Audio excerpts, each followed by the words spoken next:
Bago natin simulan ng kwento, please like and share the video at huwag na ding kalimutang mag-subscribe.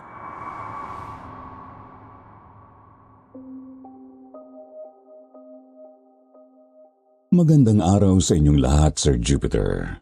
Bago ako magbahagi ng kwentong ito tungkol sa pambabarang, hayaan niyo muna akong manghingi ng tawad kung sakaling pakuluin ko ang inyong dugo sa ibabahagi kong ito. Hindi pagpapahiya sa sarili ang pakay ko, kundi ang magbigay sana ng aral sa ibang mga tao, lalo na sa mga mahilig mainggit at may balak maghiganti sa kanilang kapwa. Itago niyo na lang ang pangalan ko bilang Myla. Nagsimula ang lahat, Sir Jupiter, nang maghiwalay kami ng long-time boyfriend kong si Andrew. Taga-Samar kaming dalawa. Simula first year high school hanggang first year college ay talagang hindi kami naghiwalay. Kaso nga lang, dahil sa pagiging toxic ko sa relasyon namin, siya na rin ang bumitaw at nagpakalayo-layo. Sa Maynila siya nagpatuloy ng kanyang pag-aaral, habang ako naman ay nanatili sa Samar at nagmadaling nag-asawa para sana makamove on kay Andrew. Hindi ko kasi natanggap ang paghiwalay namin, Sir Jupiter. Ikinasal ako sa isang tambay na si Mark, isang lalaking higit sa doble ang edad sa akin. Hindi na rin ako nagpatuloy sa pag-aaral. Subalit kahit anong gawin kong paglimot kay Andrew, hindi ko talaga magawa. Hanggang isang araw hindi ko inaasahan na bumalik siya. Ang kaso nga lang, hindi siya nag-iisa. Kasama niya ang kanyang nobyang itatago ko na lang sa pangalang Lara at ang kanyang 2 taong gulang na anak. Nang masilayan ko siya, Sir Jupiter, na numbalik sa akin lahat, mahal ko pa rin siya. Alam ko naman sa sarili ko na hindi pa ako nakaka-move on kay Andrew. Pero pinilit kong ibaon ang nararamdaman kong iyon dahil kay Mark. Siya rin naman ang dahilan kung bakit nagawa kong ngumiti ulit matapos akong iwan ni Andrew. Isang umaga naglalakad kami ni Mark papunta sa palengke nang magkasalubong kami. Lumingkis kaagad ang kamay ni Lara kay Andrew at hinigit naman ni Andrew ang babaeng yun sa kanya. Dumikit din ang kanyang anak sa kanilang dalawa. Nagkapalitan kami ng ngiti ni Andrew pero tinaasan ko ng kilay si Lara. Uy, kamusta Myla? Naku, mabuti na lang talaga at nagkasalubong tayo. Gusto ko sana naming kausapin tungkol sa pagpapakasal namin nitong si Lara sa susunod na 2 linggo eh. Kung ayos lang din sa inyo. Wala namang kayong gagastusan dyan dahil kami naman na ang bahala.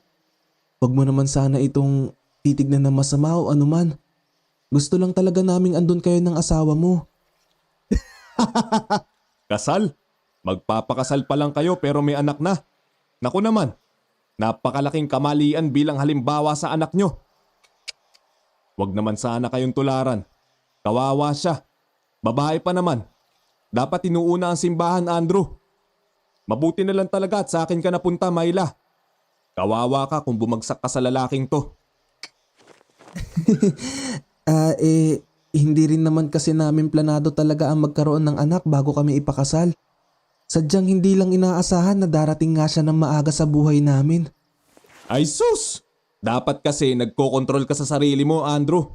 Buti pa itong si Myla. Napaka-hard to get. Kaya nagawa kong ikasal muna para naman masiguradong blessing ang ibibigay ng Diyos sa amin. Kahit na anong mangyari, wala nang problema. Talagang pinagplanuhan namin ng lahat. Hindi kasing mabuting basta na lang ganun, Andrew. Pinag-iisipan na mabuti ang pag-aasawa. Ay nako! Hindi naman sa... Hindi ko na pinatapos pa ang sasabihin ni Andrew. Pinutol ko siya. Sinabi kong ihatid na lang ang imbitasyon sa bahay kung sakali man gusto nilang imbitahan kami ng formal. Hindi ko naman pwedeng tanggihan yun at baka sabihin ni Lara na apektado pa ako sa kung ano ang nangyari sa amin kaya kami naghiwalay.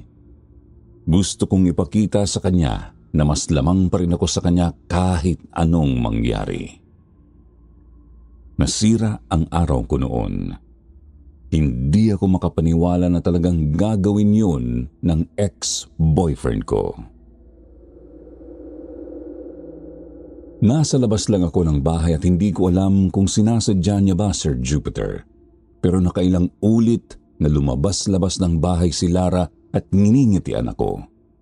Kung minsan, nilalabas niya rin ang bata at naghahabol-habulan sila. Malapit lang din kasi ang bahay nila kung kaya't kitang-kita ko ang ginagawa kahit na nasa bintana lang ako. Gusto ko siyang batuhin sa mga oras na yon, Sir Jupiter. Hindi ko kasi talaga gustong nakikita sila sa paligid. Kumukulo ang dugo ko. Aalis na sana ako sa bintana nang lumabas si Andrew. Nagliwanag ang mundo ko nang makita siya. Kaagad din naman akong lumabas at nilapitan siya. Nakita ko namang nag-iba ang ekspresyon ni Lara nang makita niya akong kausap ang kanyang asawa. Hindi ko naman siya pinansin. Parang wala naman kay Andrew yun. Kung hindi ako nagkakamali, nakita ko ang sigla sa kanyang mga mata. Dati ko na iyong nasisilayan sa kanya noong kami pa. At ikinatuwa kong makita ulit ang ganitong ligaya sa kanyang mukha. Matagal-tagal din ang pag-uusap namin pero naputol lang nang tawagin siya ng kanyang anak. Nainis ako kasi halatang inutusan iyon ng ina. Kumulo na naman ang dugo ko, Sir Jupiter, pero plastic na ngiti na lang ang ibinigay ko sa kanila. Nagpaalam sa akin si Andrew bago siya pumasok sa kanilang bahay. Kinabukasan, inabangan ko si Andrew sa labas. Talagang inantay ko siya sa may maliit na balkonahe namin para siya kausapin. Ewan ko ba, Sir Jupiter, sa mga puntong yun, iniisip ko rin na talagang meron pang pagtingin si Andrew sa akin at hindi malabong kami ay magkabalikan. Wala akong pakialam kung may masira mang pamilya. Alam ko sa sarili kong kami ang nakatadhana sa bawat isa. Ilang saglit lang, lumabas din siya, pero kasama niya si Lara. Ngumiti siya nang makita ko. Si Lara naman ay nagsalita. Magpipiknik daw silang magpamilya para naman daw sulit ang kanilang bakasyon bago sila bumalik sa Maynila. Napuno ako ng galit sa loob-loob ko, Sir Jupiter. Napakuyom ang kamao ko sa inis kay Lara. Pwede naman kasing hindi niya ipangalandakan ng tungkol sa kung ano ang meron sa kanila. Wala naman sana akong pakialam pero sobra na akong naiinis. Doon ko naisip na ipabarang si Lara. Hindi ako nag-aksaya ng panahon. Dumiretso ako sa bahay nila Mang Kasoy, ang kilalang albularyo sa aming lugar. Hindi lang naman talaga siya isang albularyo, mambabarang din. Tinutulungan niya ang sinumang gustong gumanti sa isang kapwa na alam niyang nararapat na makaranas ng malaking delubyo sa buhay. May kalayuan ng kanilang bahay pero pinilit ko ang sarili kong pumunta dahil lang kay Lara. Mabuti na lang na sa pagdating ko doon, wala siyang ibang kasama. Nagawa ko siyang kausapin kaagad. Umiyak ako sa harap niya at nagsinungaling tungkol sa kung ano ang meron sa akin. Sabi ko inagaw ni Lara si Andrew sa akin. Sinabi kong pinagbantaan ako ng babae na kapag hindi ako papayag na lumayo sa kanila ay papatayin niya ako ng palihim. Yung walang makakaalam sa kung saan ilalagay ang katawan ko at walang makakaalam sa kung sino ang gagawa ng krimen. Sinabi ko rin sa kanyang dati ko na talagang kilala si Lara at talagang napakasama ng kanyang ugali. Magnobya't nobya pa lang kami ni Andrew ay umaaligid na siya sa amin. Pinalabas kong dahil na rin sa takot ni Andrew ay nagawa niya akong iwan. Sa mga oras na yun, Sir Jupiter, hindi ko alam kung ano ang tama at mali. Ang alam ko lang sadyang kailangan kong gumanti at ipakita sa kanya na hindi niya magagawang agawin sa akin ang lalaking minahal ko. Kita ko ang pag-aalinlangan ni Mang Kasoy. Ramdam kong meron siyang pakiramdam na hindi ako nagsasabi ng totoo. Hindi ako nagpakita ng kahinaan, Sir Jupiter. Siniguro kong makukumbinsi siya. Gumawa pa ako ng mga kwento-kwento tungkol sa mga tao sa lugar namin na siyang biktima rin ni Lara. Sinabi ko ang tungkol sa mag-asawang naghiwalay dahil sa kanya. Pagkapunta ng lalaki sa Maynila ay talagang hindi pinalagpas ni Lara ang pagkakataon na landiin ang lalaking iyon. Sinabi kong nagkaroon sila ng anak na siyang itinatago niya lang din kay Andrew. Dahil doon, nagpasya na si Mang Kaloy na gawin niya ang barang. Meron siyang mga hininging bagay na talaga namang pinaghandaan ko. Buhok at larawan ni Lara. Hiningi ko kay Andrew ang larawan nilang magpamilya. Napatanong si Andrew sa akin kung para saan ba yun, pero nagpanggap na lang akong hindi siya narinig. Nakuha ko naman ang buhok ng minsang kunyari ay nilaro ko ang bata habang karga ni Lara. Napangiti ako ng lihim nang magsimula si Mang Kaloy sa pagkuha ng mga kinakailangan niya. Sinabi niya sa akin na siya na lang daw ang bahala sa lahat at kinabukasan ay meron na itong resulta. Ganun kabilis ang barang, lalo na kung malakas ang kapit nito.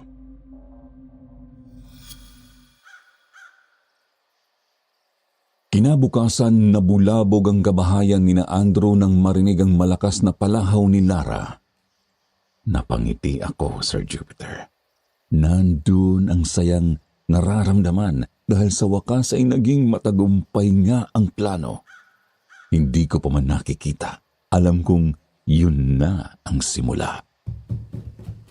Dali-dali naman kaming bumaba ng asawa ko at dumiretso sa bahay nila para makiusyoso.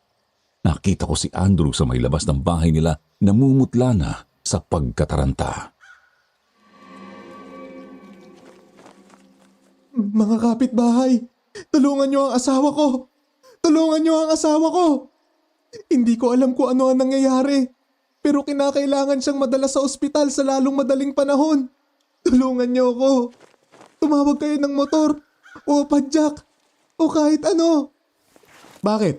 Ano nangyari? Hindi ko rin alam. Nagising na lang daw siya sa tuka ng isang uwak sa kanyang noo. May lumalabas na uod at hindi ko na alam kung ano ang gagawin. Kailangan siya madala sa ospital. Ha? Ano ka mo? Paano nangyari yun? Ano bang ginawa nyo? Wala, hindi ko alam. Tulungan niyo na lang kaming maidala siya sa ospital. Hindi ko alam ang gagawin ko. Hindi naman siya pinansin ng asawa ko. Parami ng parami ang mga taong nagkukumpulan sa may labas ng kanilang bahay. Nakikiusyoso sa kung ano ang meron sa loob. Ako naman ay napapatalon sa loob-loob ko. Nang pumasok si Andrew ay sumunod din ako. Napasinghap ako nang makita ang kalagayan ni Lara. Nanunubig ang kanyang mukhang puno ng pigsa at inuuod din ang kanyang noo. Parang nalanta ang kanyang balat na hindi maintindihan, Sir Jupiter. Kita ko rin ang pamamaga ng kanyang hita sa may bandang singit na. Hindi normal na pamamaga. May tubig sa loob. Nakita ko ang kanilang anak na yakap-yakap ng lola at tumingin ulit kay Lara. Gusto kong tumawa ng malakas sa kanyang harapan pero kinakailangan kong magpigil ng sarili. Lumapit ako sa kanya at tinanong siya kung ano ang nangyari. Hindi siya sumagot, iyak lang siya ng iyak. Pagkaway sumigaw siya bigla at sinabing may malaking daga daw sa loob ng kanyang hita. Takbo ito ng takbo sa loob ng katawan niya at ramdam na ramdam niya ang paggalaw. Napakalamig daw ng buntot nitong parang bulating gumagalaw-galaw sa loob sa tuwing tumatakbo ito. Walang sino man ang siyang may gustong tumulong dahil na rin sa kanyang hitsura. Ibang-iba ito sa magandang Lara na nakilala ng karamihan sa lugar. Ang ilan niya namang pigsa ay kusa na lang pumuputok. Napakalagkit ng tila mantika sa loob na may nana. Tumatalsik pa ito sa kanyang labi at leeg. Merong nagsuhestyon na tawagin nilang ang pinakamagaling na albularyo sa lugar para naman sana ipagamot si Lara. Halata raw kasing hindi yun madadala sa gamot-gamot sa ospital. Isa iyong barang. Sumang-ayon naman ako at sinabing baka nga iyon kung sakaling may inggit sa kanya o kaya ay may ginawa siyang masama sa kung sino man at gumanti. Mas lalo namang pumalahaw si Lara nang marinig yun. Napatanong siya sa kung sino ang posibleng gumawa nun, wala naman siyang ginagawang masama. Dinipensahan din siya ni Andrew. Aniya napakabait daw ng kanyang asawa at alam niyang kailanman ay hindi magkakaroon ng kaaway si Lara. Kinakailangan niya ay doktor mismo, ang kaso wala talagang may gustong tumulong. Mabuti na lang at may isang naawang matanda na siyang umalis at nagtawag ng padyak para dalhin si Lara sa ospital. Gusto ko siyang sundan at sabihin huwag itong gawin dahil wala iyong kwenta. Pero siyempre, hindi ko tinuloy. Baka paghinalaan lang ako. Hindi ako nagsalita. Baka kung ano pa ang masabi ko, Sir Jupiter. Nakatingin lang ako kay Lara habang inoobserbahan ang kanyang katawan. Hindi naman na ako nagtagal. Umalis ako nang walang paalam at dumiretso sa bahay nila Mang Kasoy. Nadatnan ko siyang ginagawa ang ritual kaya hindi ko muna siya dinistorbo. Ilang saglit lang napansin niya akong nakaupo sa may lamesa. Napatanong siya sa akin kung ano ang sadya ko. Nakangiti kong sinabi sa kanyang matagumpay ang kanyang isinagawa. Subalit, hindi pa ako kontento sa nangyayari sa kanya. Gusto ko pang mas malala doon. Marami siyang naging biktima kung kaya't nararapat lang na magkaroon siya ng matinding parusa. Sinabi ng albularyo na dapat ko lang antayin ang tamang oras dahil mas lalakas pa ang sumpang ibinigay niya. Naiinip ako, Sir Jupiter. Gusto ko siyang kulitin pero hindi ko na lang din ginawa. Sabi pa nga, mas masarap kapag inaantay ng may pasensya ang inaasam na resulta. Hindi na muna ako nagpakita ng ilang araw sa bahay nila Andrew, Sir Jupiter. Panay ang alis ko papunta sa kung saan-saan para naman maiwasan si Lara. Panay din ang away namin ni Mark sa walang kabuluhang bagay kaya mas lalo na rin akong nalulugmok sa stress. Hindi ko rin naman magawang lapitan si Andrew dahil palagi siyang nakadikit sa kanyang asawa at anak. Isang linggo ang lumipas nagpasya akong pumunta sa bahay nila Andrew. Rinig na rinig ko ang palahaw ni Lara sa may pinto pa lang.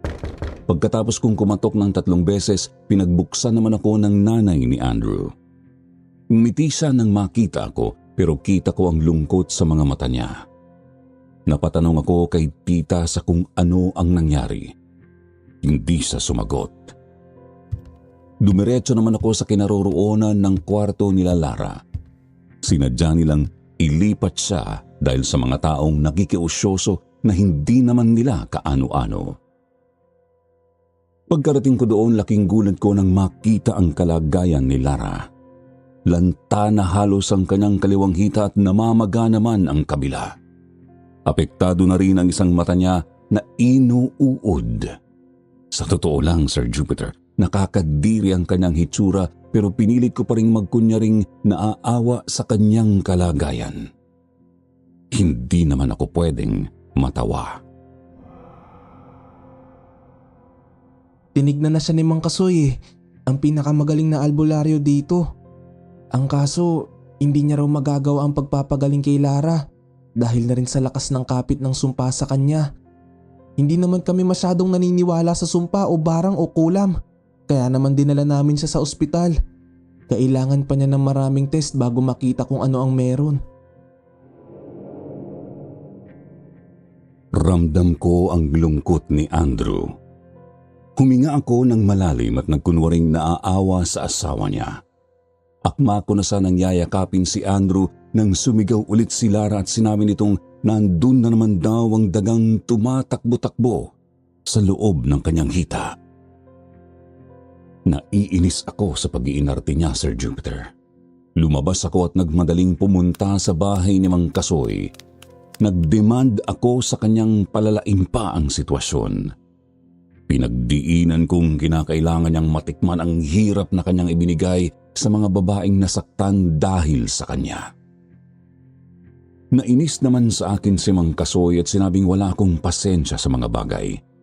Kinakailangan daw na magbigay ako ng limitasyon dahil posibleng makaapekto rin iyon sa iba.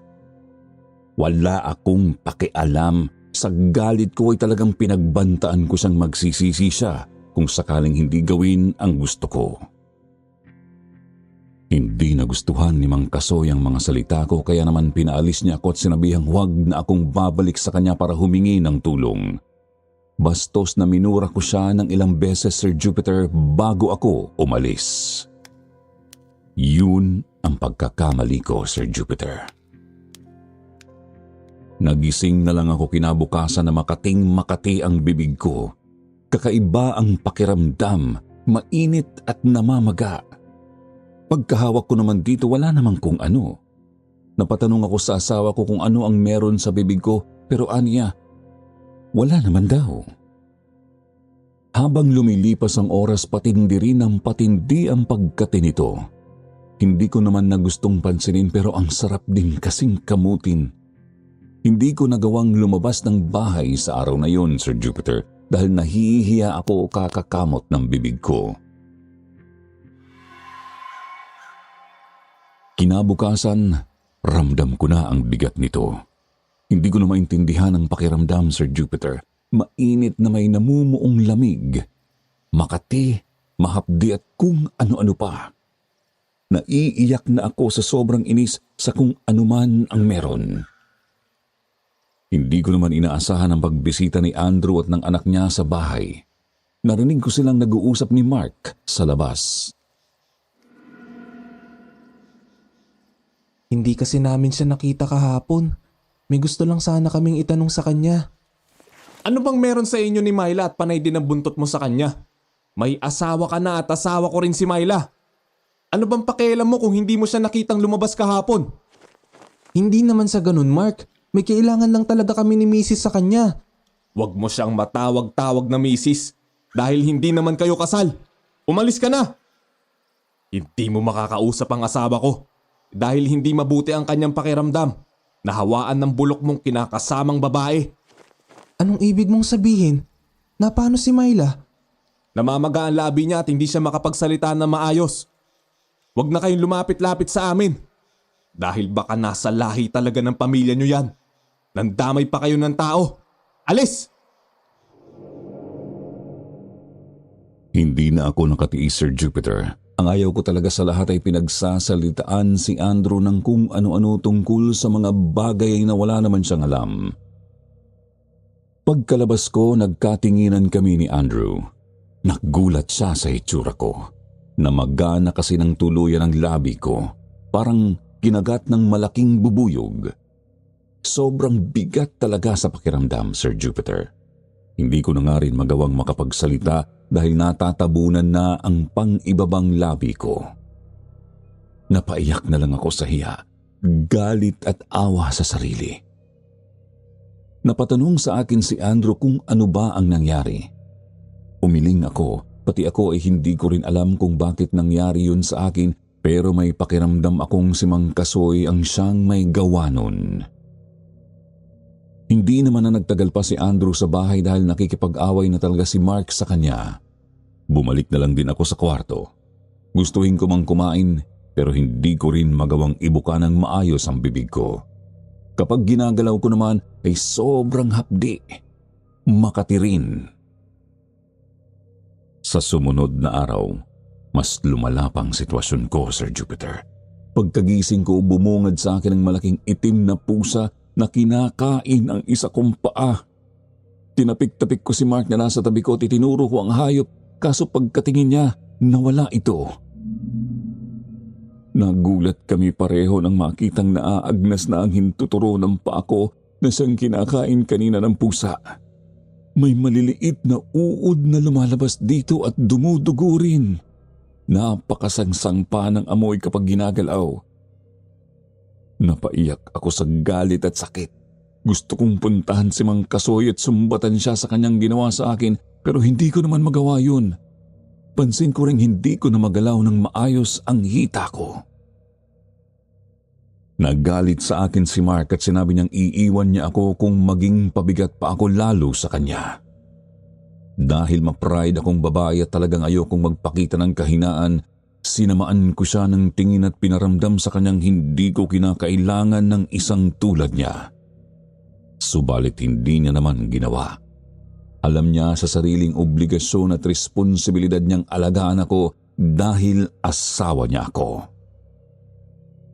Nanghingi ako ng papel sa kanya at ballpen. Isinulat ko doon na gusto kong malaman ang kalagayan ni Lara, kung buhay pa ba o patay na. Nagalit siya nang makita niyang nakasulat sa papel pero wala naman siyang nagawa dahil hindi ako makapagsalita. Kinakailangan niyang sumunod sa kagustuhan ko. Makalipas ang halos kalaating oras, bumalik din siya at sinabi sa akin ang balita. Palala ng palala ang sitwasyon niya. Nananaginip na raw ng kung ano-ano. Pinapatay siya. Meron daw isang babaeng gustong mawala siya sa mundo dahil sa inggit nito sa kanyang buhay. Nakita niya rin daw ang sariling nakabitin sa ibabaw ng nag-aapoy na bulkan. Nakita niya kung paanong nalusaw ang kanyang katawan at unti-unting nahulog sa bulkang iyon. Nangilabot ako, Sir Jupiter. Paano na lang kung binarang din ako ni Mang Kasoy dahil sa ginawa kong pagsagot-sagot sa kanya? Kaagad kong inutusan si Mark na puntahan ang albularyo. Hindi ako makakapayag na basta-basta niya lang akong bigyan ng ganung parusa. Nainis na naman sa akin ang asawa ko. Tinanong niya kung bakit kinakailangan ng iba't ibang tao sa loob ng bahay, gayong nahihiya rin siya dahil hindi niya alam kung ano ang gagawin.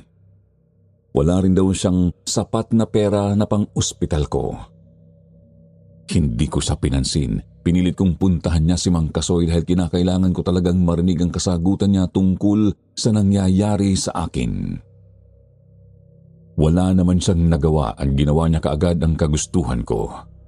Subalit bigo siyang dalhin ng matanda dahil abala raw ito sa panggagamot. Nainis ako, Sir Jupiter. Gusto ko siyang sugurin pero hindi ko naman magawa dahil sa kondisyon ko. Gusto ko rin siyang isumpa kahit wala pa akong kasiguraduhan na siya nga ang may gawa nun.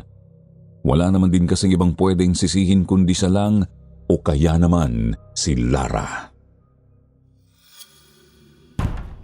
Noong gabi na matutulog na sana ako nang marinig kong malakas na kalabog sa kisame. Natakot ako, Sir Jupiter. Naririnig ko ang galit ng iyaw ng pusa. Naisip kong baka yun ang nilalang na nakita kong kinakain ang paa ko. Naramdaman ko na naman ang pagpisil-pisil ng hintuturo kong nagdudugo. Hindi ko ito nagalaw. Pinukpok ko ang kahoy na ibinigay ni Mark sa higaan.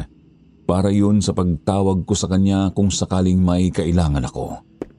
Dumating naman siya kaagad. Sinenyasan ko siyang tingnan ang paa ko. Naka-bandage kasi yun, Sir Jupiter, pero kahit na makapal ito, lumalabas pa rin ang dugo. Kaagad namang tinanggal ni Mark ang bandage at laking gulat naming pareho nang makita ang buto mismo ng hintuturo ko. Kinakain ito ng mga uod. Nanghina ako, Sir Jupiter. Hindi ako naiyak o anuman pero ramdam ko ang biglaang pagbagsak ng kaluluwa ko sa loob. Napaubunin kami sa napakasangsang na amoy na parabang ilang araw nang pinabayaang bangkay. May narinig akong humalakhak na tila naglalakbay sa dingding. Isinenyas ko yun kay Mark. Napatingin naman siya sa paligid pero wala naman siyang nakikita. Makapanindig balahibo ang halakhak na yon, Sir Jupiter. Yung garalgal tapos may kasama pang parang pangdemonyong boses. Pinilit ko kay Mark na talagang may naririnig ako at dapat siyang makinig para naman maintindihan niya ang ibig kong sabihin. Pero kahit anong gawin niya, hindi niya talaga makita kung ano yun. Sa wakas ay sumuko na lang din siya at iniwan ako matapos niyang ayusin ang bandage ng paa ko. Akala ko sa mga oras na yun ay wala na talaga ang pusa sa kisame. Pero nagkamali ako. Laking gulat ko na lang nang makita ang nanlilisik nitong mga mata naruroon sa bintanang bahagyang nakabukas. Umiyak na lang ako, Sir Jupiter, dahil pabigat ng pabigat ang pakiramdam ko sa labi ko. Hindi ko na alam ang gagawin. Gusto kong manisi, pero sino? Gusto kong magsalita, pero paano? Gulong-gulo ang isip ko sa gabing yun. Wala akong nagawa para tulungan ang sarili ko. Pagkapikit ko ng mga mata, isang kahindik-hindik na mukha ng babae ang siyang sumalubong sa akin. Nanlalaki ang kanyang mga mata at nakangiti siya ng malapad. Pagko ay kumikibot-kibot ang kanyang labi, may binibigkas na orasyon. Umaalingaw-ngaw ang kanyang mga salita sa ulo ko. Minabuti kong makatakas sa kanya, Sir Jupiter, pero kahit anong pagtakbo ko palayo sa kanya, hindi pa rin talaga siya nawala sa harap ko. Tumawag ako ng tulong, napasinghap ako nang mapagtantong sa wakas ay wala na rin ang pamamaga ng labi ko. Buong lakas akong sumigaw ng tulong pero bumabalik lang din sa akin ang boses ko. Pakiramdam ko rin ay umiikot lang ako sa lugar na napakadilim. Tanging ang matanda lang na yun ang siyang nakikita ko. Palala din ng palala ang kanyang itsura. Tumaas ang kanyang buhok at mas lalo ring naging kulubot ang kanyang muka. Hanggang sa puntong nahulog na ang kanyang isang mata. Minura ko siya ng minura habang nagmamakaawang pakawalan ako at layuan. Wala akong kasalanan sa kanya at wala rin akong ginawang masama sa kanya, pero kahit anong pagmamakaawa ako, Sir Jupiter, hindi naman siya nakikinig. Sa puntong yun, sumuko na lang din ako at umiyak. Ngunit ilang saglit lang, naging tahimik din ang paligid. Pagtingin ko sa kinaroroonan niya, wala na siya doon. Nagpalinga-linga ako. Walang tao. Akma na sana akong aalis nang bigla na lang may humawak sa likuran ko at pagkatingin ko dito laking gulat ko nang makita ang matanda at sinukahan niya ako ng napakaraming mga uod. Doon na ako nagising, Sir Jupiter. Sinalubong ako ng matinding sakit sa katawan para akong dinaganan ng malaking bato at parang pilit na binabali ang mga buto ko sa may bandang hita. Kahit na sobrang sakit ng mga labi ko kung igalaw, hindi ko na nakayanan at sumigaw ako ng malakas. Biglang pumutok ang malaking bukol sa bibig ko. Dumanak ang malamig na tubig mula dito sa leeg at dibdib ko. May kung ano-anong maliliit na gumagalaw pa dahil na rin sa pagputok nito ay bahagyang napunit ang labi ko. Napasigaw si Mark sa gulat dahil sa mangyayari. Hindi pa rin mawala-wala ang sakit ng katawan ko. Hindi ko na alam ang gagawin ko, Sir Jupiter. Pakiramdam ko ay mamamatay na ako sa gabing yun. Kahit nasa bandang hating gabi na yun, napatawag ng tulong si Mark sa mga kapitbahay. Hindi na rin kasi alam kung ano ang gagawin. Mabuti na lang din at nandoon si Mang Kasoy sa bahay nila Andrew sa gabing yun. Siya ang pinilit ng ilang kapitbahay na tingnan ako. Kahit may galit sa akin si Mang Kasoy noong mga araw na yon, siya pa rin ang nilapitan namin. Hindi niya pinayagan na maraming tao ang nasa loob. Siya lang din ang pumasok sa kwarto ko para kausapin ako ng masinsinan. Kita ko sa kanya ang galit nang magkaharap kami. Pero wala akong nagawa dahil sa pamimilipit ng katawan ko. Hindi ko na halos kinakaya ang sakit na umaabot na sa puntong hindi na ako makahinga ng maayos. Sinabi ko naman sa'yo noon pa man, di ba Myla?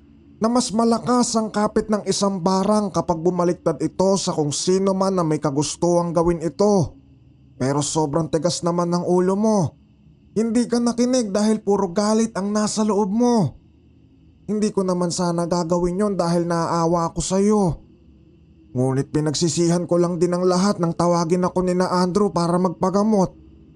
Hindi ako makapaniwala na parehong babae pala ang tinutukoy mo at niya nang dumating siya sa bahay ko. Nag-imbestiga ako tungkol sa katauhan ni Lara at talagang binagabag ako ng konsensya nang malamang binaligtad mo ang kwento tungkol sa iyo at sa inosenteng babaeng walang ginawang mali. Ito ang karma sa iyo. Hindi ko ito ginawa ng kusa, Myla, ha? Ikaw na mismo ang siyang gumawa ng sarili mong sumpa. Wala akong magagawa sa puntong ito dahil hindi ko naman kasalanan na hiniling mo ang ganitong bagay. Ang magagawa mo sa ngayon ay manghingi ng tawad kay Lara at Andrew at ilang mga residente pinangalanan mo noong nagkausap tayo. Umamin ka sa kanila tungkol sa kung ano man ang ginawa mo. Hindi kita matutulungan kung hindi mo gagawin yon. Mas lalo naman akong nanghina sa mga sinabi ni Mang Kasoy, Sir Jupiter. Hindi ako papayag na ako ang siyang lalapit sa kanila at alam ko rin na may kasalanan si Lara. Inagaw niya sa akin si Andrew. Wala akong kinausap ni isa sa kanila matapos umalis ni Mang Kasoy.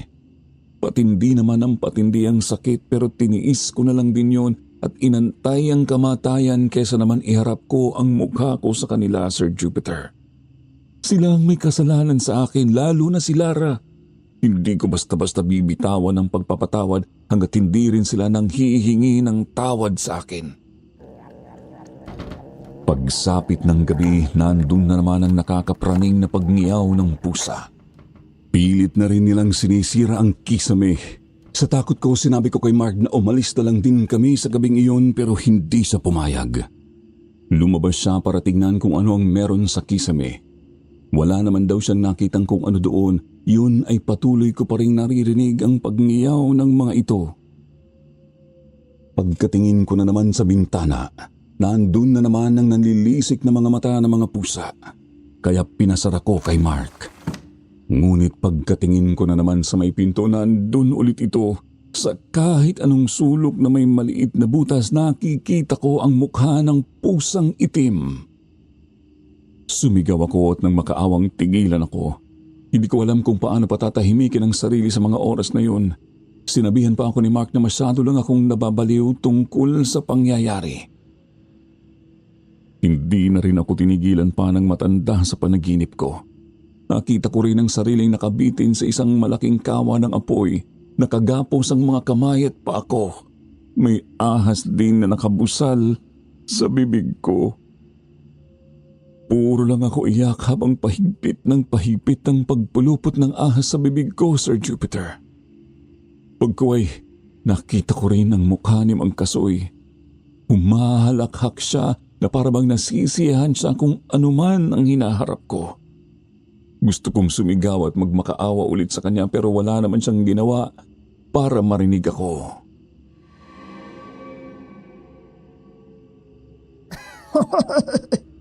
Karma mo yan. Karma mo yan. Karma mo yan. Nararapat lang yan sa iyo. Isa kang hangal. Isa kang sakim. Isa kang sinungaling. Wala kang takas sa kamatayan. Wala kang takas sa kalbaryong kinakaharap mo. Isa kang hangal. Isa kang sakim. Karma mo yan.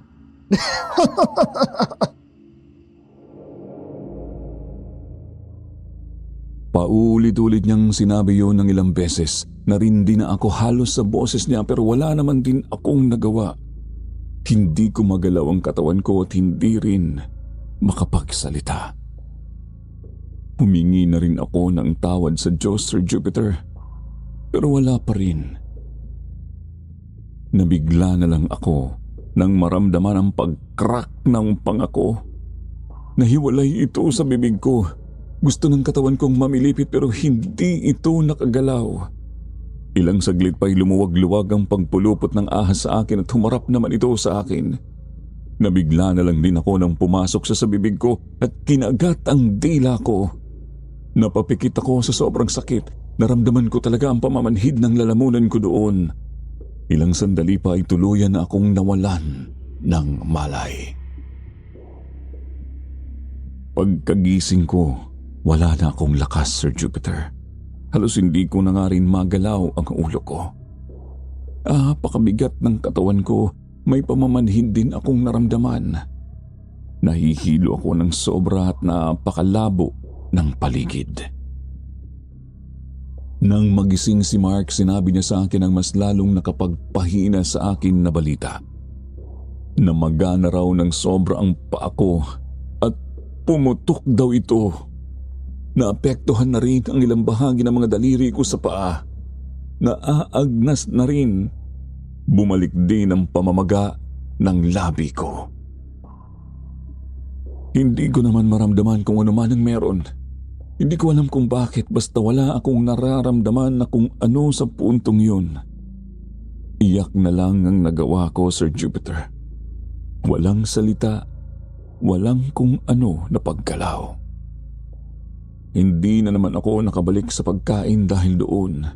Talagang hinihintay ko na lang sa mga oras na yon kung kailan nga ba ako kukunin ng demonyo. Kung hanggang saan ang hantungan ng buhay ko. Subalit, ang akala ko pa namang yun na ang isang huling hirit ng karma, mas may malala pa pala. Sa araw na yun, habang nagpapahinga ako, nagising na lang ako nang makaramdam ng sakit sa may bandang dibdib. Gumagalaw-galaw na hayop. Pinili kong iangat ang ulo ko para makita kung ano ang meron na at laking gulat ko nga nang makita ang ilang dagang naghahanap ng parte ng katawan ko para kainin. Mabuti na lang at sakto din naman ang pagpasok ni Mark at nakita niya ang pangyayari. Kaagad niyang tinaboy ang mga daga. Pinagalitan niya pa ako at sinabi niyang normal daw talagang dagsain ako ng daga dahil na rin sa kalagayan ko. May uod na rin kasing naglalabas-pasok sa ilang parte ng katawan kong naaagnas na rin. Mabaho na rin ako na parang pinabaya ang bangkay. Mas malala pa ito sa nangyari kay Lara. Wala naman din akong nagawa kundi tanggapin ang paninermon ni Mark sa akin. Wala pa rin siyang alam tungkol sa kung bakit nga yun nangyari sa akin pero wala rin naman akong balak sabihin sa kanya. Abala siya sa pagpapaalis ng mga daga sa katawan ko pero ang ilan sa mga ito ay ayaw talagang umalis. Nararamdaman ko ang pagbaon ng kanilang mga ngipin sa katawan ko. Dumodoble pa sa tuwing pipilitin ni Mark na maialis ito at hinihila palayo. Sabi ni Mark may ilan na raw na lumalabas na uod sa mga sugat-sugat ko. Puno na ng uod ang buong katawan ko, Sir Jupiter. Hindi na ako makasulat. Hindi na ako makapagsalita. Tanging iyak na lang ang naitutugon ko kay Mark para maihatid ang gustong ipahiwatig. Ang kaso nga lang, Sir Jupiter, hindi naman niya ako maintindihan. Gusto ko talaga sa mga puntong yon na tawagin niya si Mang Kasoy. Kinakailangan ko siya sa mga oras na yon. Wala na akong pakialam kung paulanan na naman ako ng sermon basta kinakailangan ko siyang makausap. Hindi man nakuha ni Mark ang ibig kong sabihin, mabuti na lang at naisipan niyang lumabas at pinatawag si Mang Kasoy. Sa mga panahong yun, hindi naman pala umalis pa si Mang Kasoy sa bahay nila Andrew dahil patuloy ang kanyang pag-obserba kay Lara. Dumating naman sila di kalaunan kasama ang malanding babae at si Andrew. Subalit hindi naman nila nagawang magtagal sa loob dahil sa masangsang kong amoy. Doon lang sila sa may pinto. Nakasara pero rinig ko naman ang kanilang pinagsasasabi. Hindi na ako magtataka kung bakit palala ng palala ang nangyayari sa iyo, Myla. Sinabi ko naman sa iyo, di ba, kung ano ang dapat gawin? Pero mas lalo mo lang pinapalala ang sitwasyon. Siguro sa pagkakataong ito ay magagawa mo na ang pinapagawa ko sa iyo. Ano ho ba talaga ang nangyari kay Myla, Mang Kasoy? Bakit ho parang pareho sila na nangyari sa asawa ko? Wala ako sa lugar para magsabi kung ano man ang tungkol dito, Andrew. Siya ang may kakayahan na magsabi sa inyo. Paano naman po niya magagawang makapagsalita? Kita niyo naman po ang kalagayan niya, di ba? Hindi po ba pwedeng ipaliwanag nyo na lang din sa amin kung ano ang meron para na lang din po maliwanagan kami? Sa kaso ni Lara, sabi mo naman po binarang. Ibig po ba sabihin nun ganun din na nangyari kay Myla? Meron ho bang isang taong inggit sa kanya kaya siya nagkaganito? Ganun nga ang nangyari, Andrew. Pero hindi ko nga alam maipapaliwanag sa kung bakit nangyari yan sa kanya. Ipinatawag nga ho kita para naman sana maliwanagan din ako kung ano ang meron sa asawa ko. Pero ngayon parang ginagawa niyo naman kaming manghuhula. Ano bang klaseng albularyo ka at hindi mo kami naiintindihan sa kung anong gusto naming malaman? Binarang, oo. Alam kong binarang si Myla. Pero kung bakit nangyari yan sa kanya ay isa lang din ang makakasagot. Hindi ako, iho. Pagkatapos niyang sabihin yun ay umalis na siya. Naiwan naman akong umiiyak dahil alam ko namang hindi talaga titigil kung hindi ako magpapakumbaba, Sir Jupiter. Pinilit ko ang sarili na makaligtas sa barang na yun. Kinabukasan, bumalik ulit si Mang Kasoy sa amin at kinausap niya ako ng masinsinan. Kahit hirap na hirap magsalita, pinilit niya akong magsalita tungkol sa kung ano ba ang gusto kong mangyari. Humingi ng tawad kay Lara, Andrew at sa iba pang tao na ginawan ko ng kwento. Nakakahiya at alam kong magagalit sila sa akin kung sakali mang malaman nila yun.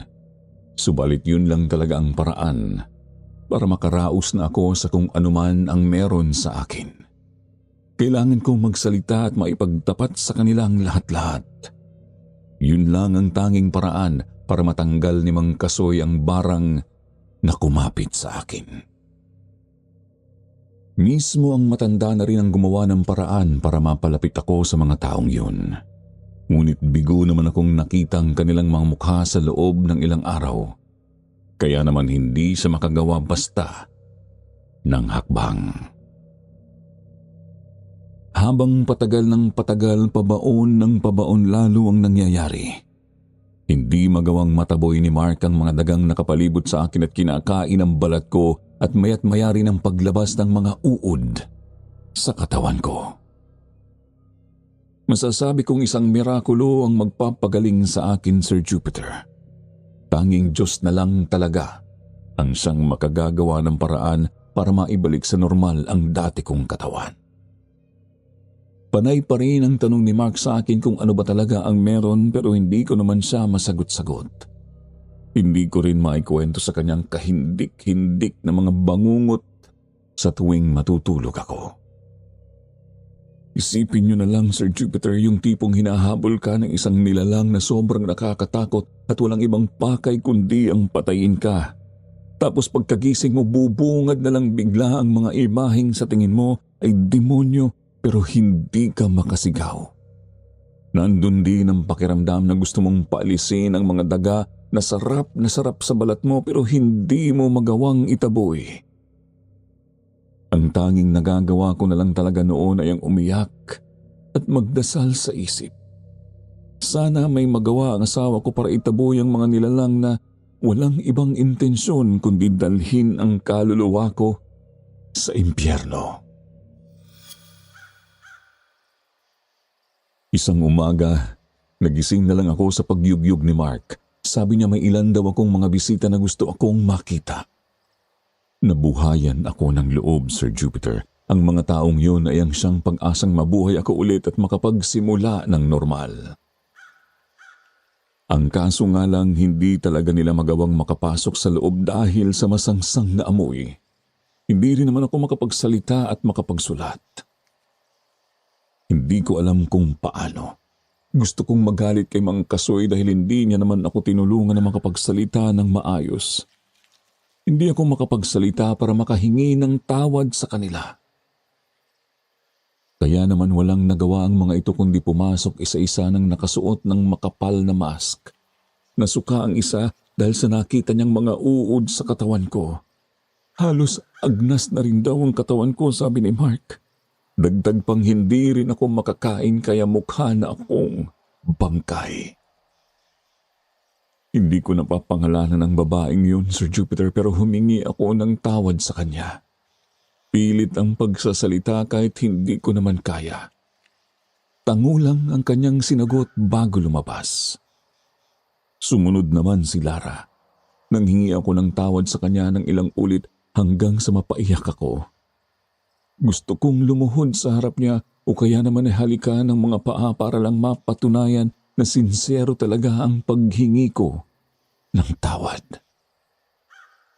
Ngiti lang ang ibinigay niya bago lumabas. Hanggang sa naubos nga ang pagpasok ng mga taong yun, Sir Jupiter. Nakaramdam ako ng ginhawa sa loob kahit papano. Yun din pala ang isa sa nagpapabigat sa pakiramdam ko. Ang galit, inggit at hindi pagtanggap sa mga bagay-bagay dahil sa nangyari sa amin ni Andrew. Napagtanto ko ang kamalian ko, Sir Jupiter, at tinanggap ko iyon sa sarili. Pagkatapos ng lahat, pumasok si Mang Kasoy at ngumiti sa akin. Sinabi niya sa akin na dapat lang na magkaroon ako ng leksyon sa buhay na ganun dahil hindi madali ang pagpapatawad sa isang taong walang ibang hiling kundi ang manira. Naintindihan ko naman yun, Sir Jupiter. Makalipas ang ilang araw, unti-unti akong gumaling. Napakabilis ng progreso, Sir Jupiter. May binigay na kung anong parang lana si Mang Kasoy na siyang pinapahid ni Mark sa akin sa katawan pagkagabi. Oo, sa puntong yon, Sir Jupiter, nalaman na ni Mark ang ginawa ko. Pero kahit ganun, hindi niya naman ako nagawang iwan. Mas pinili niyang manatili sa buhay ko para alagaan ako dahil alam niyang responsibilidad niya yon bilang asawa. Yun ang akala ko, Sir Jupiter. Makalipas ang isang buwan, sa wakas ay nakabawi rin ako. Gumaling ako at tuluyan ang nanumbalik ang normal kong pangangatawan. Kaso nga lang, unti-unting nawala ang mahalagang tao sa buhay ko. Bumalik si Andrew at Lara sa Manila at doon nagpakasal. Hindi niya na kami inimbita pa. Si Mang Kasoy naman ay tuluyan ng sinarado ang pinto sa akin. Ang mga tao ay palagi na lang akong pinagchichismisan sa labas sa tuwing magpapakita ako sa publiko. At higit sa lahat, naghanap ng ibang babae si Mark. Hindi niya matanggap na darating pa ako sa puntong yon kung saan talagang maghahanap ako ng paraan para makaganti sa isang taong kinaiinggitan ko. Imbis na magalit, tinanggap ko, Sir Jupiter. Alam ko naman na ako ang siyang may mali, kaya nangyari yun. Wala na rin akong magagawa kung nagalit din ang tadhana sa akin. Lumuwas ako ng ibang bansa at doon nagsimula sa buhay. Natakot akong magmahal ulit kaya naman hindi na ako nagpapasok ng sinumang lalaki sa buhay ko. Subalit masaya rin naman ako sa kung ano ang meron sa akin ngayon, Sir Jupiter. Tanging sarili ko na lang din ang iniisip ko dahil wala naman na rin akong magulang. Naway magsilbi sana itong aral sa lahat ng tagapakinig. Huwag niyong hahayaan ang sariling malugmok sa inggit at galit dahil darating ang panahon na ikaw na naman ang gagantihan. Mas doble pa ang karma. Huwag nating hayaan na lamunin na lang tayo ng galit. Bagkus lawakan natin ang pangunawa at tingnan kung paano bang ibabalanse ang isang bagay na sa tingin natin ay nakakapagbigay ng bigat sa buhay. Hanggang dito na lang ang liham na ito, Sir Jupiter. Maraming salamat sa pagbabasa.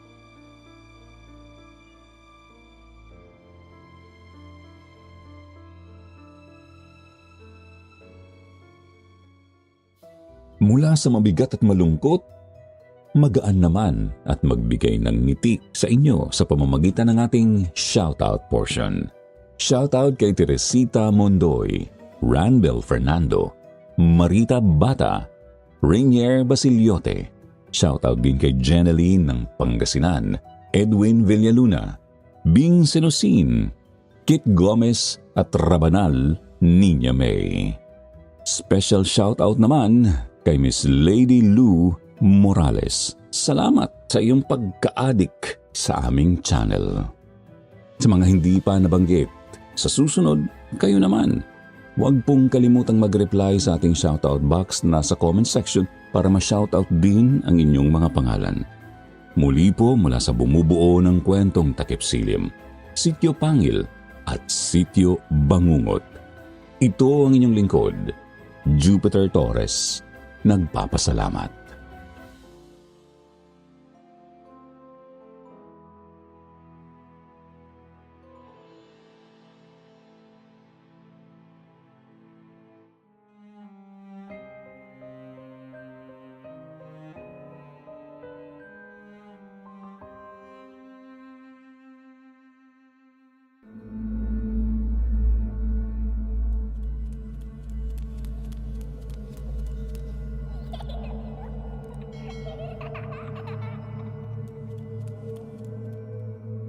Minanang abilidad.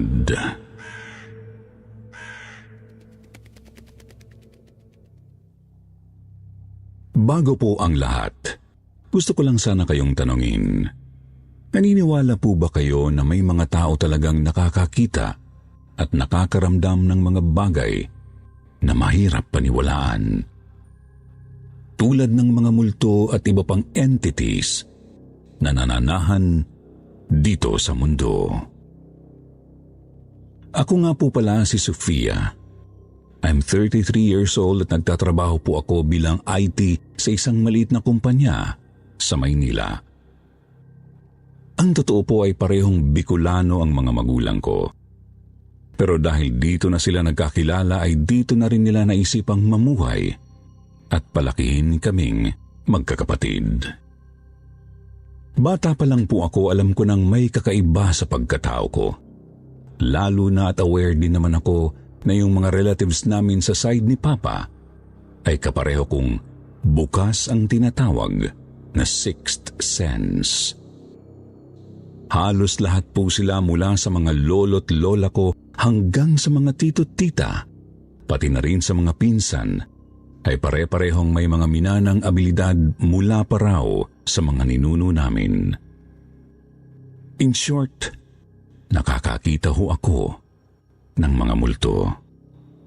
Iba pang entities na hindi basta nakikita ng normal na mga mata. Hindi lang po ako ang ganito sa pamilya namin dahil maging ang mga kapatid ko ay may kanya-kanya ring abilidad. Kaya lang habang lumalaki kami ay hindi talaga gusto ni Mama na ma-expose kaming magkakapatid sa mga ganoong bagay.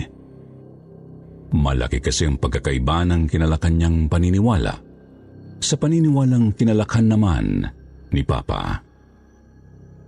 Natatandaan kong ayaw na ayaw ni Mama noon na mag-uusap-usap kaming magkakapatid ng kahit anong tungkol sa mga kababalaghan. Kahit nga po ang panonood at pagbabasa ng horror ay kinagagalit din ni Mama noon. Talagang mahigpit siya sa amin pagdating sa ganitong mga bagay. At yun din po ang dahilan kaya minsan lang kami dumalaw sa mga relatives namin sa side ni Papa.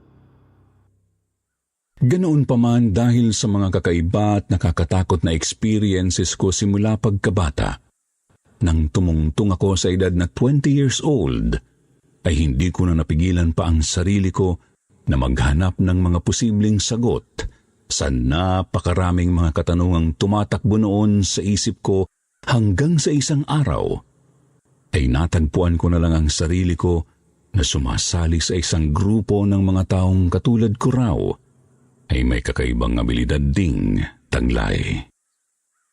Mga paranormal experts daw sila na tumatanggap ng mga kliyenteng nanghihingi o nangangailangan ng tulong pagdating sa mga supernatural entities o di kaya'y mga kababalaghang nararanasan nila. Hindi ko nga alam na may ganun pala talagang klase ng grupo noon. Kaya namangha ako at talagang mabilis nilang nakuha ang interes ko. Welcome to the group, Sofia. Bati sa akin ng pinaka-leader ng grupo na itago na lang natin sa pangalang Mina. Salamat po. Nahihiyang sagot ko pa noon pagkatapos ay ipinakilala na ako ni Ate Mina sa iba pa naming mga kagrupo. Sina Laika, Kuya Bernard, Beth at Troy. Nakilala ko lang ang grupo nila noon sa Facebook dahil sa career research ko tungkol sa ability na namana ko nga sa family namin. Pagkatapos noon ay nag-decide akong makipag-meet up sa kanila. Tutal ay magkakalapit lang din naman ang mga tirahan namin. Itinago ko kay Mama ang pagsali ko sa grupong yun dahil alam ko naman na kagagalitan niya lang ako kapag nalaman niya ang ginagawa ko. Eksakto naman dahil ng mga panahong yun ay kagagraduate ko lang ng college at naghahanap pa ako ng trabaho. Kaya malaya pa akong nakakaalis ng bahay nang hindi niya ako pinaghihinalaan. Medyo may kaya naman ang parents ko kaya hindi nila ako minamadaling magtrabaho ng mga sandaling yun. Nagkayayaan ang grupo na magpunta noon sa Baguio bilang parte raw ng training namin. Ayon kay Ate Mina. Titingnan daw niya kung gaano kalawak ang mga abilidad naming makakita o makadetect man lang ng multo. Para magawa yun ay napagpasyahan ng lahat na magpunta kami sa isa sa pinakakinatatakutang lugar sa Pilipinas, ang Diplomat Hotel, kung saan ko naranasan ang pinakaunang extreme experience ko pagdating sa kababalaghan. Pagpasok pa lang namin noon sa bakuran ng Diplomat Hotel, naramdaman kong nagtayuan na agad ang lahat ng balahibo ko sa katawan. Tanghaling tapat noon at medyo nakasilip naman ang araw kahit na alam naman nating malamig talaga sa Baguio. Naka-jacket ako pero yung lamig na bigla na lang lumukob sa buong katawan ko habang lumalapit kami sa pinakaloob ng hotel ay talagang nanunuot sa kalamnan. Nakayakap na ako noon sa sarili habang yung mga kasama ko ay parang wala lang na manghang-mangha pa sa paligid. Maliban na lang kay Troy na katulad ko ay parang nakikiramdam din. Hanggang sa tuluyan na nga kaming makapasok sa loob. Gaya ng sabi ko ay tanghaling tapat naman nang magpunta kami sa Diplomat Hotel. Pero may mga bahagi pa rin pala sa loob nito na medyo madilim at hindi na aabot ng sinag ng araw. Idagdag pa ang napakalamig pa ring temperature sa paligid na lalong nagpapataas ng nakakatakot na ambience ng lugar. Guys, picture tayo! Maya-maya pa'y pag-aaya sa amin ni Ate Mina pagkatapos ay inilabas ang kamera niya. Medyo nauuna silang maglakad kaysa sa akin.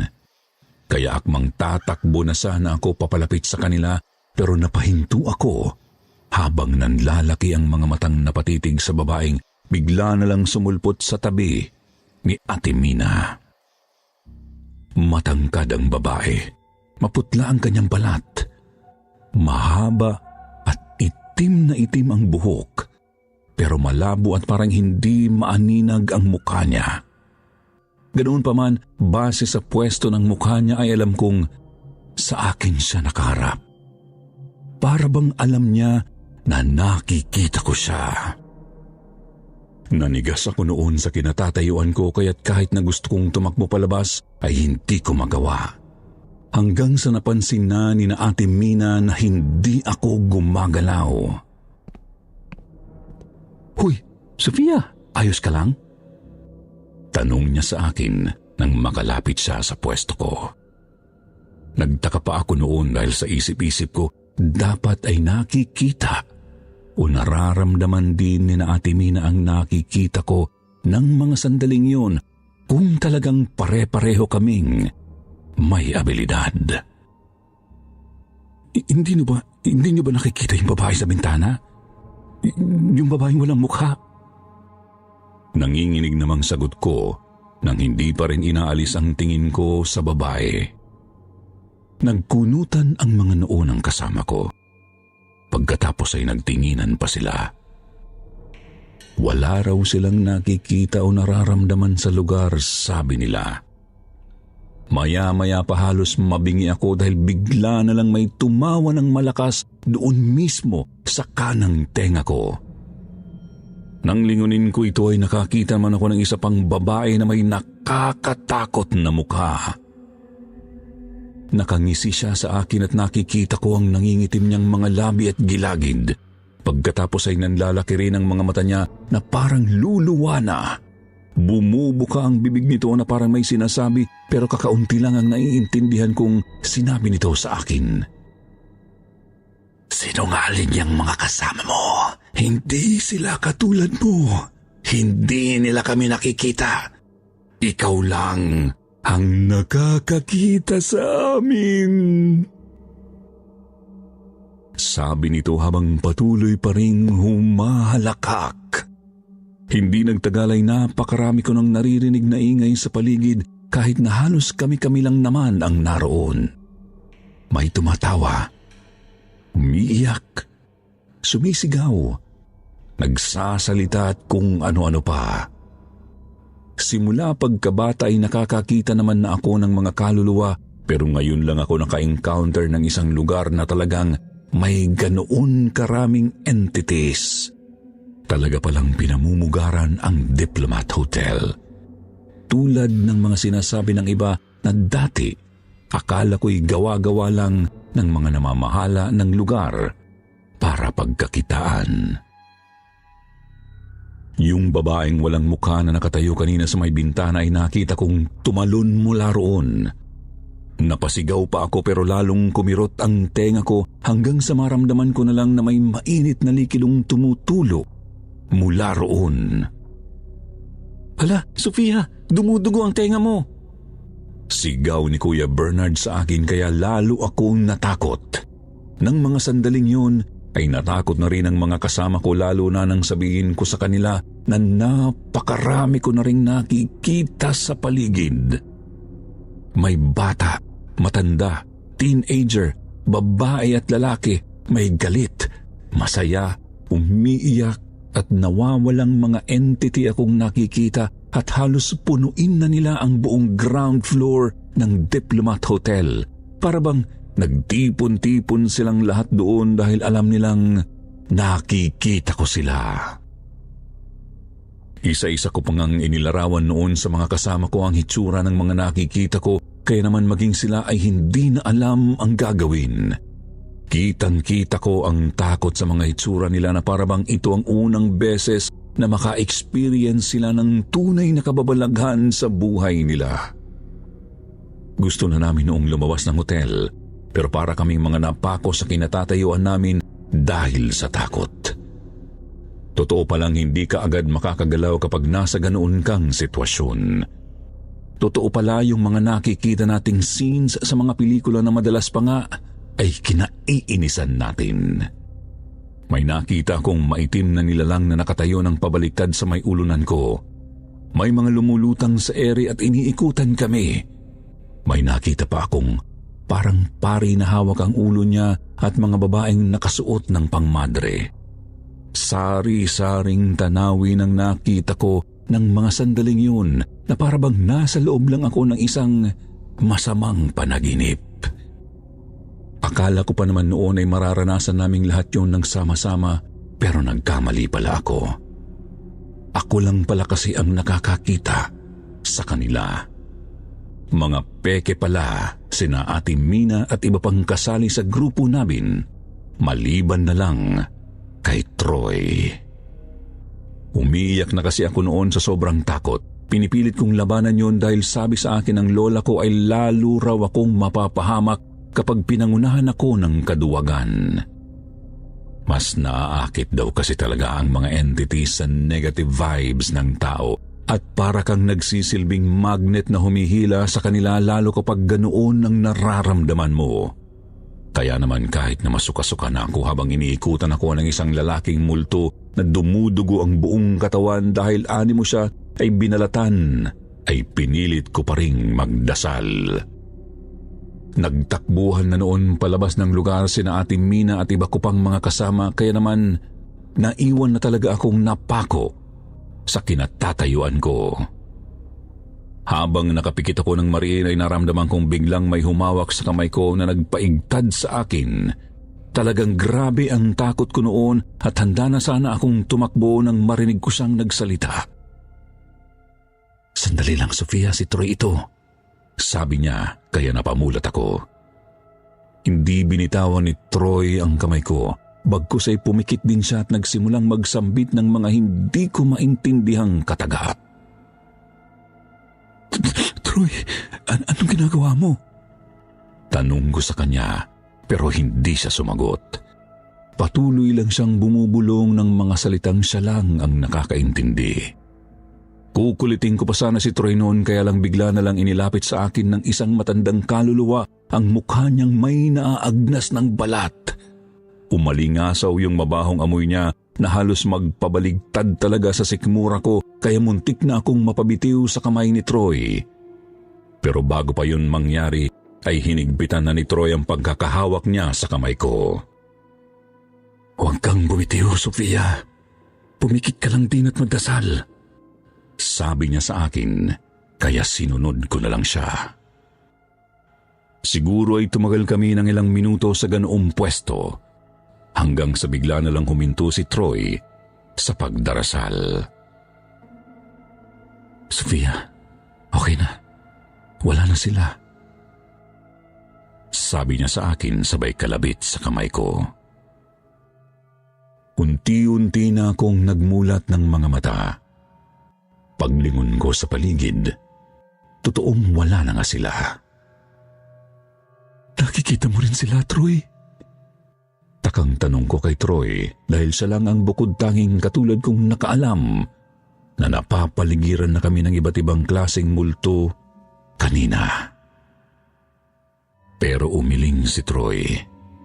Hindi ko sila nakikita pero nararamdaman ko sila kahit papaano. Hindi ganun kalakas ang abilidad ko tulad ng sayo. Sagot pa niya. Sinabi din sa akin ni Troy na Latin daw ang mga katagang binibigkas niya kanina. Tinuruan daw siya ng lolo niyang may alam sa mga ganoon. Nang lumabas kami sa hotel ay nakita namin sina Ate Mina na matamang nag-aabang sa amin at parang natataranta pa rin sila hanggang ngayon. Nakaramdam ako ng inis sa mga sinungaling na taong yun. Kaya naman hindi namin sila pinansin ni Troy. Bagkus ay nag-commute na lang kami pabalik sa tinutuluyan naming hotel. Kahit na may sasakyan naman noon, sina Ate Mina. Agad-agad noon ay nagpasya kaming umuwi na lang at iwanan ang kagrupo naming peke. Total ay pinabayaan din naman nila kami. Simula noon ay naging mas close kami ni Troy. And to make the story short po ay nagkamabutihan kami. Hanggang sa tuluyan na ngang maging kami. Kaya lang po hindi ko alam kung paano pero bigla na lang nakarating kay Mama kung paano kami nagkakilala ni Troy. At syempre, galit na galit siya sa akin dahil doon. Talaga bang ikinatutuwa mo ang pagsuway sa akin, Sofia? Gigil na pangungumpronta sa akin ni Mama. Isang beses na umuwi ako sa bahay. May trabaho na ako ng mga panahong iyon. Paano mo nalaman ang tungkol doon, Ma? Talagang takang-taka ako. Mahigpit naming itinago ni Troy ang katotohanan kung paano kami nagkakilala dahil nga ayaw kong malaman yun ni Mama. Sinabi sa akin ng kapatid mo, Sofia. Alam mo bang dahil sa'yo, may kakaiba nang nangyayari kay Ken? Ang sabi niya, yung multo raw na galing doon sa pinuntahan niyong hotel sa Baguio, sumunod sa'yo at kinausap siya. Yun daw ang nagsabi sa kanya kung papaano kayo nagkakilala ng boyfriend mo. Talagang kinilabutan ako sa narinig ko. Hindi ko nagawang maramdaman o makitang may multo palang nakasunod sa akin. At nagawa pang makipag-usap nito sa kapatid ko. Nasa ganoong pag-uusap kami ni Mama nang bigla na lang kaming makarinig ng malakas na kalabog sa second floor ng bahay namin. Pagkatapos ay sinundan niyo ng malakas na sigaw mula sa isa pang kapatid ko na si Stephanie. "Mama, si Kenneth!" Hiyaw niya, kaya dali-dali kaming umakyat ni Mama sa taas. "Anong nangyari?" Natataranta kong nilapitan ang bunso kong kapatid na si Kenneth. 8 taong gulang nang makita namin siyang nakahandusay sa sahig pagkatapos ay tila nagkukumbulsyon. "Nahuli ko si Kenneth na may kausap dito sa kwarto, ate. Tapos nang tanungin ko siya kung sinong kinakausap niya, bigla na lang siyang bumagsak sa sahig at nagkikisay." Sumbong naman ni Stephanie. Tatawag na sana kami ng ambulansya nang bigla namang tumigil si Kenneth sa panginginig. Pagkatapos noon ay nagmulat siya ng mga mata at bumangon. "Ate," tawag niya sa akin. Sa akin lang nakatuon ang atensyon niya. "Ate, alam mo ba, yung batang nawawala raw dyan sa kabilang kanto noong 1 linggo, hindi pala talaga siya nang layas, ate. Ate, nahulog daw pala siya doon sa creek." Pagkatapos ay sumbong sa akin ni Kenneth na ikinapanlaki ng mga mata namin ni na Mama. "Kita mo na, Sofia, kita mo na. Dahil dyan sa kalokohan mo kung ano-ano nang nangyayari sa kapatid mo." Galit na baling pa sa akin ni Mama. Pero dahil sa sobrang inis ko ay marahas ko siyang nilingon. "Ma, kailan mo pa matatanggap na ganito talaga kaming magkakapatid? Kailan mo ba makukuha na hindi naman namin ginusto to?" Hindi nakasagot noon si Mama. Alam niyang may point ang mga sinasabi ko dahil kahit anong pagde-deny niya, hindi niya maikakailang ganito na kami simula pagkabata namin. Tinawagan ko si Troy pagkatapos noon at ipinagdasal namin yung batang sumapi raw kay Kenneth para ipakita sa kapatid ko kung ano ang nangyari sa kanya. Nagbigay din kami ng anonymous tip sa mga pulis kung nasaan yung bata dahil hindi naman sila maniniwalang nakausap ng kapatid ko ang kaluluwa nito, kaya nalaman namin kung nasaan siya. Nang mga sandaling yon ay doon ko lang na-realize na mas matindi pala ang abilidad na taglay ng bunso kong kapatid kaysa sa amin ni Stephanie. Si Stephanie kasi ay katulad lang ni Troy na hindi nakakakita ng mga entities. Nakakaramdam lang sila. Sa paglipas ng panahon ay makailang ulit pang nangyari ang ganoong senaryo sa buhay namin. Dumalas ang pagsapi kay Kenneth ng mga kaluluwang ligaw, pero dahil din doon ay naging mahina ang physical energy ng kapatid ko. Dahil doon ay nakumbinsing ko na si Mama na hayaan kaming pag-aralan pa ang mga abilidad namin para magawa namin itong kontrolin. Pumayag siya sa isang kondisyong lalo naming ilalapit ang sarili namin sa Diyos. Pakiramdam ho namin, Sir Jupiter, ay yun talaga ang calling naming magkakapatid. Kaya kami binigyan ng ganitong klaseng abilidad. Pati ang pagtatagpo namin ni Troy ay parang sinadya. Doon ho ay nagkaroon kami ng papasya na bumuo ng isang paranormal practitioners team. Ako, si Troy, ang 2 kapatid ko, at 3 pang mga katulad naming nabiyayaan ng ganitong klaseng regalo. Small time lang naman kami at bihira lang kaming tumanggap ng kliyente. Pero may mga pagkakataong may mga lumalapit sa aming sikat na personalidad para magpatulong sa mga problema nilang may kinalaman sa usaping kababalaghan. Opo, nagkaroon po kami ng mga kliyenteng artista na hindi ko na lang papangalanan para sa privacy nila. Sa ngayon ho ay 5 taon na rin kaming kasal ni Troy at nagdadalang taon na ako sa unang baby namin. Habang ang kapatid ko namang si Kenneth ay binata at hanggang ngayon ay katulong pa rin namin sa aming team. Sana ay nagustuhan niyo po ang kwentong ito ng unang extreme experience ko dahil sa aking ability. Alam ko ho na may iba pang listeners sa channel na ito na katulad kong matatawag ding gifted ang kanilang mga sarili. Gusto ko rin sanang makabasa ng mga experiences nyo, kaya huwag po sana kayong mahiyang i-share ito sa comment section kung sakaling mapiling ma-feature ang aking kwento. Maraming salamat po sa inyong pakikinig. Marami pa akong baong experiences na pwedeng ibahagi sa inyo sa mga susunod na panahon. Hanggang sa muli po, Sofia.